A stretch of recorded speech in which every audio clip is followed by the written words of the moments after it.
தூத்துக்குடி மாநகராட்சிக்கு உட்பட்ட பகுதியில் மழையால் பாதிக்கப்பட்ட இடங்களை அமைச்சர் கீதா ஜீவன் கொட்டும் மழையில் ஆய்வு மேற்கொண்டு மழைநீர் வடிகால்வாய் அமைக்க நடவடிக்கை எடுக்கப்படும் என மக்களிடம் உறுதியளித்தார்.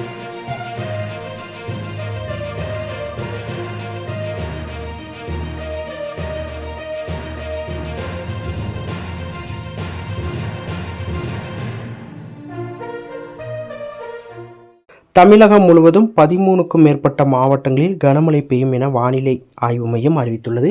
அந்த வகையில் தூத்துக்குடி மாவட்டத்தில் கனமழை காரணமாக ஆரஞ்சு அலர்ட் விடப்பட்டுள்ளது. இதனைத் தொடர்ந்து பொதுமக்கள் மழை உள்ளதால் பாதிக்கக்கூடாது என பல்வேறு கட்ட நடவடிக்கைகளை மாவட்ட நிர்வாகம் மற்றும் மாநகராட்சி நிர்வாகம் மேற்கொண்டு வருகின்றது. அந்த வகையில் தூத்துக்குடி மாநகராட்சியில் உள்ள 5வது வார்டுக்குட்பட்ட இந்திரா நகர் பகுதியில் கடந்த 2 நாட்களாக பெய்த மழையின் காரணமாக மழை நீர் தேங்கியுள்ளது. இந்த மழை நீரை அகற்றவும் இந்த பகுதியில் நிரந்தரமாக மழைநீர் வடிகால்வாய் அமைக்கும் நடவடிக்கை எடுக்கப்பட்டு வருகின்றது.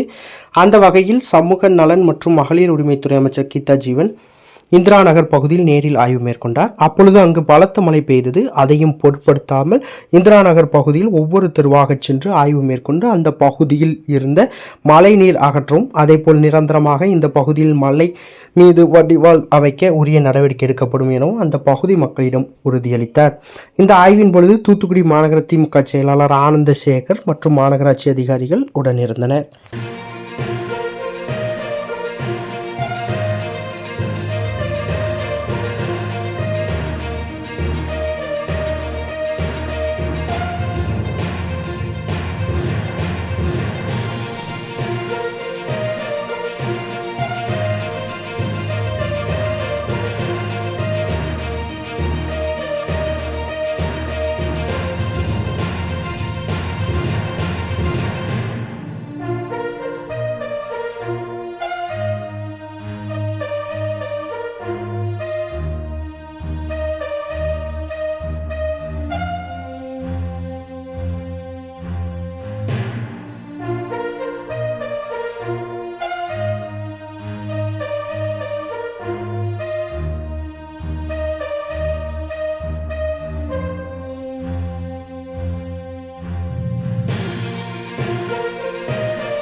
செய்திகளை உடனுக்குடன் தெரிந்து கொள்ள உங்கள் கரம் டிவியை சப்ஸ்கிரைப் செய்யுங்கள்.